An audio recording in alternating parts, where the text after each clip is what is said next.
안녕하세요. 캔들피그와 기마백의 나불대화 시간입니다. 안 좋은 내수 경기를 증명하듯이 현재 물류 유통업계에서는 대기업이고 중견기업이고 할 것 없이 구조조정과 인력 감원 등 매서운 칼바람이 불고 있는데요. 그동안 힘을 잃어가던 오프라인 부분뿐만 아니라 성장세를 달리던 전자상거래 이커머스 쪽 상황도 별반 다를 게 없습니다. 아마 기억하실 것 같은데 과거 5, 6년 전만 해도 G마켓, 옥션, 11번가, 쿠팡, 위메프, 티몬 등등 많은 이커머스 업체들이 서로 앞서거니 뒤서거니 하면서 지속적인 순위 싸움을 하던 그때는 진짜 전자상거래 업체들의 춘추전국 시대였습니다. 그러던 게 이제는 네이버, 쿠팡 이 둘의 양강체제가 굳어가는 상황인데요. 사실 양강체제가 굳어졌다고는 하지만 이들조차 지금 알리 같은 해외 직구업체들이 공격적으로 국내 시장에 침투하니까 골머리를 앓고 있는 상황인데 나머지 뒤처진 이커머스 업체들은 상황이 어떻겠습니까?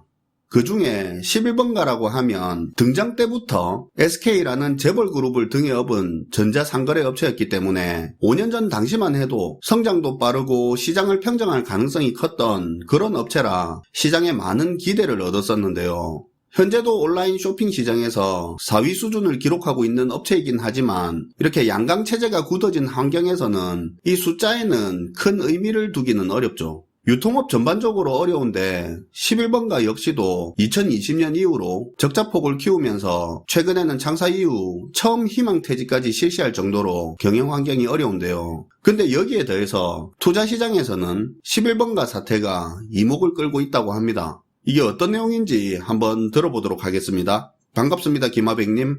네, 안녕하세요. 최근에 뉴스를 보고 아마 아시는 분들은 아시겠지만 이번에 SK가 11번가의 콜옵션을 행사하지 않고 포기했다는 이유로 이게 투자시장에서 후폭풍을 일으킬 수 있다는 기사가 나왔었습니다. 그냥 딱 들어도 이거 뭔 소린가 싶은데요. 그쵸. 그래서 준비를 해봤어요. 아마 거의 대부분의 분들은 관련 기사 내용을 보고도 이해가 많이 어려웠을 것 같은데요. 실제 관련 기사 내용을 보더라도 워낙 사용하고 있는 용어 자체도 어렵고 사건 전개도 헷갈리게 복잡하게 설명하다 보니까 아마 더 그랬을 것 같습니다. 그런데 요 내용이 또 알고 나면 기업의 자금 조달 이해의 폭을 넓히는데 쏠쏠하게 도움이 되거든요. 한번 집중해서 들어주시면 좋을 것 같아요. 아무튼 이번에 SK에서 11번가의 콜옵션을 포기한 이 행동이 이게 투자업계에서는 꽤 시사하는 바가 있는 사건이거든요. 그래서 오늘은 이 내용을 한번 짚어보는 시간을 가져보면 좋을 것 같습니다. 일단 차근차근 한번 들어볼까요? 네. 11번가 같은 경우는 SK가 대주주로 지분 80%를 넘게 가지고 있는 회사인데요. 다들 잘 아시는 것처럼 온라인 전자상거래를 하는 회사입니다. 먼저 이번 사건을 이해하기 위해서는 우리가 시간을 되돌려서 2018년부터 이번 문제를 한번 되짚어볼 필요가 있는데요. 앞에서 캔들피그님이 말씀 잘해주셨는데 2018년만 해도 SK라는 대기업이 온라인 마켓 시장에 등장한 거라서 온라인 마켓의 춘추 전국 시대임에도 11번가에 대해 시장에서는 굉장한 기대감을 가지고 있었어요. 아무튼 그런 이 회사가 2018년에 투자를 유치하게 되죠. 국민연금과 새마을금고 그리고 사모펀드 운영사인 H&Q 코리아로 구성된 컨소시엄으로부터 5천억 원의 투자를 유치하게 되는 겁니다. 당시 SK는 정확하게 하자면 SK스퀘어는 2018년 투자자로부터 5천억 원의 투자를 유치한 뒤에 11번가 지분 18.18%를 넘기고 2023년 올해 9월까지 5년 내에 상장하는 걸 조건으로 걸었습니다. 여기서부터는 이제 화면의 자료를 같이 보시면서 들으면 이해하는 데 더 도움이 될 것 같은데요. 당시 대주주인 SK가 11번가의 전환상환 우선주라는 주식을 발행하고 컨소시엄으로 묶인 투자자들이 이 주식을 인수하는 형태로 5천억 원을 투자하게 됐습니다. 야, 이거 벌써 헷갈릴 수도 있겠는데 간단하게 말해서 투자자들이 11번가 주식을 받고 5천억 원 투자했다 이거죠? 맞아요. 이게 지분 비율로 보면 11번가 전체 주식에서 18.2% 정도 되는 지분을 전환상환 우선주로 확보하게 된 겁니다. 전환상환 우선주로 발행했다고 했는데 그건 뭡니까? 네, 앞에서 전환상환 우선주라고 했잖아요. 전환이라는 말하고 상환이라는 이 두 단어를 하나씩 살펴보면 뭔지 알 수 있어요. 전환할 수 있는 권리하고 상환할 수 있는 권리가 있는 주식을 말하는 건데요. 먼저 전환권 같은 경우는 이 전환상환 우선주를 사서 가지고 있는 투자자들이 나중에 이걸 보통주로 전환할 수 있는 권리를 말하는 거고요. 그리고 상환권은 말 그대로 상환에 대한 권리입니다. 그런데 이 상환권은 행사할 수 있는 권리를 투자자가 가지냐 아니면 투자 받는 사람이 가지냐에 따라 또 나뉩니다. 콜옵션과 풋옵션으로 나뉠 수가 있는 거죠.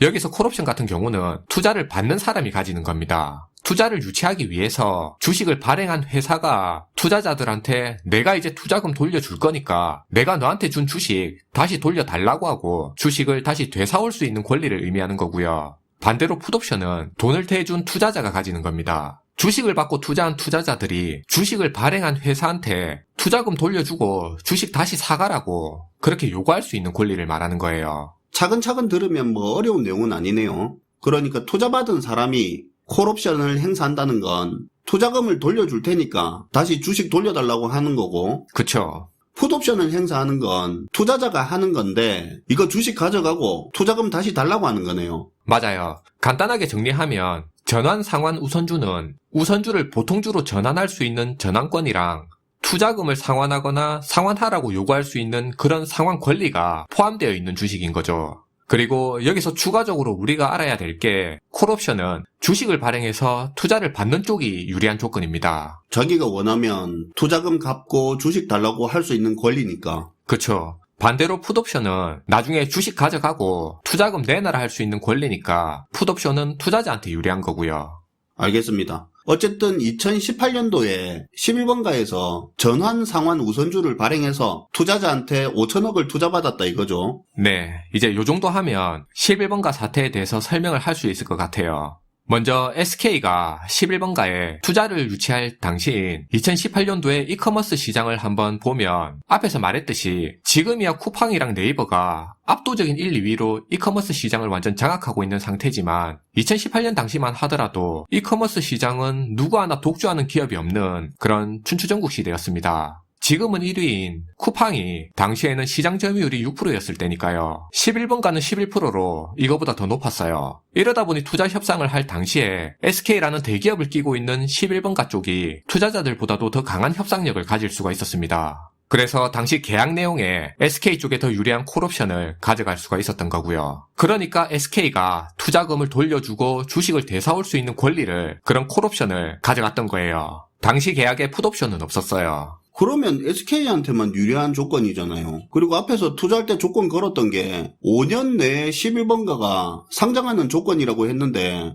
회사가 나중에 잘 안 될 수도 있는데 그러면 투자자도 주식 가져가고 돈 내놔라 할 수 있는 그런 풋옵션이 있어야 되는 거 아닙니까? 네. 근데 콜옵션만 있었습니다. 왜 그렇죠? 당시에 SK 쪽이 협상력이 더 강했던 면도 있었고요. 그리고 또 다른 이유도 있는 게 이런 이유도 있었습니다. 이건 전환 상환 우선주가 가진 특징인데 기업에서 전환 상환 우선주를 발행할 때 풋옵션 조항이 있으면 그건 재무제표 장부상에 기업의 자본으로 잡히는 게 아니고요. 부채로 잡히게 됐던 건데요. 그러다 보니 아무래도 투자자 입장에서 보더라도 내가 투자한 기업이 부채가 느는 것보다는 자본이 느는 게 나중에 기업 평가 측면에서 보더라도 더 긍정적으로 평가될 수 있으니까 풋옵션 조항을 넣지 않은 측면도 있었어요. 이해는 하겠는데 그렇다고 해서 투자자한테 풋옵션 권리가 없으면 불리한 거 아닙니까? 기업이 잘 안 될 때를 대비해서 주식 가져가고 돈 내놔라 할 수 있는 권리 비슷한 그런 안전장치 정도는 있어야 할 것 같은데요? 그쵸. 그런 생각 바로 들죠. 그래서 당시 투자자들은 SK 쪽에다가 콜옵션을 주는 대신에 당시 투자 계약을 할 때 2023년 9월 30일까지 만약 11번가가 상장을 못하게 되면 컨소시엄 투자자들이 자기들이 가진 11번가에 대한 보유 지분을 포함해서 대주주인 SK의 보유 지분까지도 투자자들이 시장에 다 강제로 매각할 수 있는 권리를 가질 수 있게 그런 조건을 단 겁니다. 이게 제가 제대로 이해했는지 모르겠는데 한번 들어보세요. 네. 투자자들이 이미 5천억을 주고 11번가 지분 18% 정도를 가지고 있잖아요. 그쵸. 근데 나중에 11번가가 상장이 안 됐을 때 투자자들이 자기들이 가지고 있는 주식 말고 SK가 가지고 있는 11번가 지분도 이 투자자들이 자기들 마음대로 팔 수 있게 했다는 그 말입니까? 네, 그 말이에요. 투자자들이 SK가 가진 지분까지 싹 다 팔 수 있는 조건을 달았는데 그거에 SK도 동의를 해준 겁니다. 그런데 왜 그렇게까지 조건을 다는 겁니까?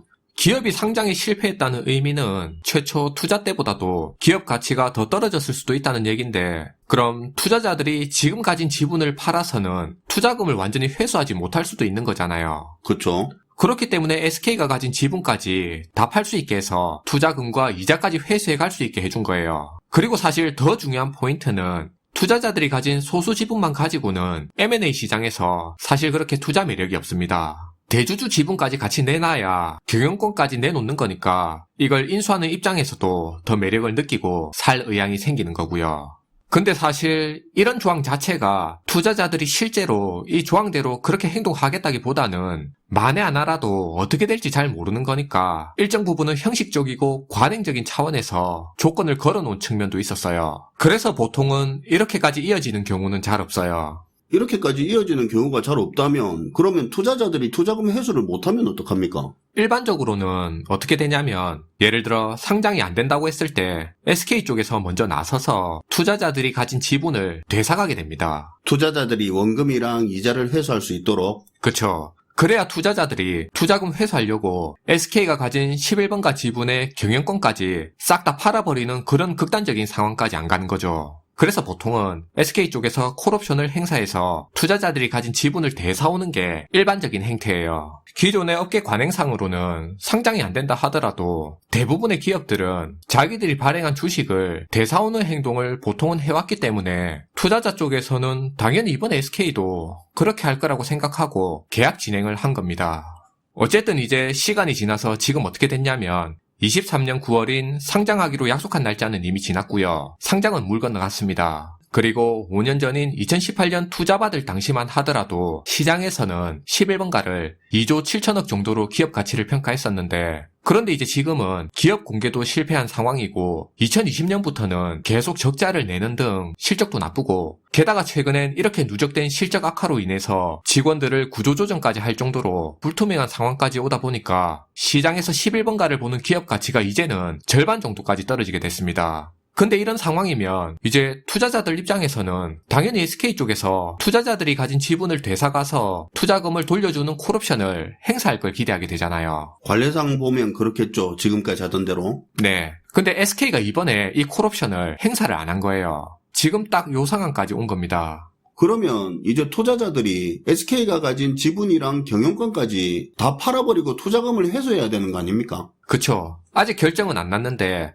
이번에 SK가 콜옵션을 행사 안 했기 때문에 투자자들 입장에서는 그렇게 투자금을 회수할 수밖에 없고요. 그렇게 되면 사실상 SK가 11번가를 완전 손절하는 게 되는 거예요. 경영권이고 지분이고 투자자들 너희들이 팔든지 말든지 알아서 마음대로 하라고 그렇게 하는 게 되는 거죠. 그리고 기사에 따르면 원래 11번가에서 간편결제 방식으로 SK페이를 쓰고 있는데요. 그런데 내년 1월 1일부터는 이 결제 서비스 이름을 11페이로 바꾸기로 했다고 합니다. SK가 콜옵션 행사를 포기하고 바로 하루 만에 이런 공지를 했다고 하는데 업계에서는 이번에 SK가 11번가하고 선을 그은 거고 11번가도 강제 매각 가능성이 커졌다고 해요. 뭐 어쨌거나 저쨌거나 SK가 잘못한 건 없잖아요. 계약 조건을 어기거나 한 건 없고 그냥 자기 권한인 콜옵션을 행사 안 한 거고 투자자들은 SK가 가진 11번가 지분 팔아서 투자금 회수하면 그만인 거 아닙니까? 네. 이게 사실 계약 내용으로만 보면 SK가 크게 잘못한 건 없어요. 근데 그동안 해오던 업계 관행이라는 게 있는 게 이번에 그게 깨졌다는 게 문제입니다. 한번 생각해 보자고요. 애초에 투자자들이 이번 계약에서 대주주 지분까지 매각하면서 시간 들이고 투자금 회수하는 이런 번거로운 과정을 겪을 생각을 하고 계약을 진행한 건 아니에요. 이번 11번가 같은 경우는 투자자들이 투자금을 회수할 수 있다는 평가가 나오지만 다른 케이스의 경우는 그렇게 한다고 해서 꼭 투자금의 이자까지 다 회수할 수 있다는 보장도 없는 거고요. 하지만 관행적으로 기업이 주식을 대사주는 그런 부분이 있으니까 이런 계약을 진행한 겁니다. 투자할 당시에 지금 같은 이런 일이 벌어져서 원금 회수해야 되는 상황까지 미리 감안하고 투자한 것도 아니잖아요. 그래도 계약대로 한 거니까 투자자는 할 말 없잖아요. 그쵸. 그러니까 이제 투자자들이 그동안 자신들이 안일했다는 생각을 하면서 앞으로 이런 식의 조건으로 투자를 안 하려고 한다는 거예요. 벌써부터 업계에서 나오는 얘기가 이번에 SK가 했던 이런 식의 계약 구조로는 투자자들이 이제 앞으로 투자하기를 피하려고 한다고 하고 있고요. 기존에 이미 지금 이런 식으로 투자해서 진행되고 있는 사업 같은 경우에는 투자자들이 빨리 투자 마무리 짓고 빠져나오려고 하는 움직임까지 보인다고 합니다. 기사를 보면 실제로 투자업계에 있는 한 관계자는 최근 SK 사례와 같은 콜앤드래그 방식으로 투자 제한이 들어온 딜이 있었는데 그게 이번 11번가 사례 때문에 딜을 그냥 접었다고 말하기도 했어요. 이런 일이 있다 보니까 이제 투자 유치하는 조건이 기업들 입장에서는 더 빡빡해진 거네요. 그렇죠. 사실 계약 기준으로만 따지고 보면 SK가 잘못했다고 볼 수 없는 부분도 있겠지만, 그런데 이렇게 관행적으로 해오던 투자 방법은 이제 앞으로 확 줄어들게 될 거고요. 앞으로 투자 유치할 다른 기업들도 이제 이 영향을 받을 겁니다. 또 투자자들이 SK를 보는 시선도 이전과 똑같을 거라는 보장도 없어요. 과거 두산 같은 경우에도 두산 인프라코 차이나를 상장시키겠다는 조건으로 투자받은 뒤에 상장 작업 실패하고 지금과 비슷한 일이 있었는데, 투자자들하고 갈등 빚으면서 그때 이후로 투자자들 사이에서 평판이 굉장히 안 좋아진 사례가 있었거든요. 그래서 이런 부분에서 우리가 이번 11번가 사태의 의미를 생각해 볼 수 있을 것 같습니다. 네, 오늘도 잘 들었습니다. 김하백님. 네, 감사합니다. 오늘은 SK가 11번가에 대한 콜옵션 행사를 포기하면서 그러면서 벌어진 11번가 사태에 대해서 이야기를 해봤는데요. 기대를 받는 회사가 상장 전 지분 투자 유치 방식으로 이렇게 자금 조달을 했는데 이후에 상장도 안 되고 기업 가치가 크게 낮아졌을 때 이번에 설명한 11번가 사태 같은 이런 일이 생길 수도 있다는 거 알아두면 좋을 것 같습니다. 시청해주셔서 감사하고요. 지금까지 나불대화 시간이었습니다.